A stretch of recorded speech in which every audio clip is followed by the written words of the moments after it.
आगे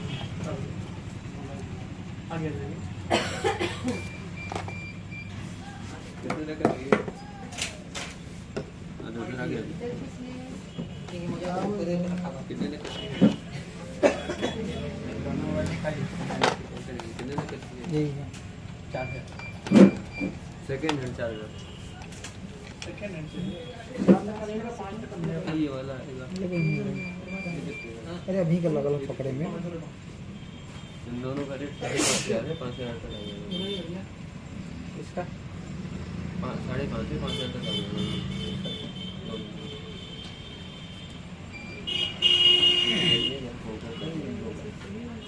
50 पिक्सल के अंदर 5G